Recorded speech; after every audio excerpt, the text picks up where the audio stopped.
بسم اللہ الرحمن الرحیم۔ بیت الخلاء جانے سے پہلے یہ دعا پڑھ لیں۔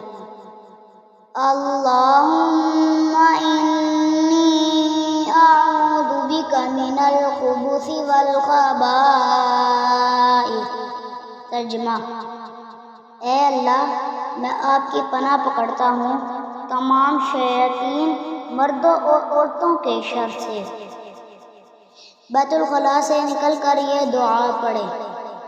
الحمدللہ الذی اذھب عنی الاذی وعافانی۔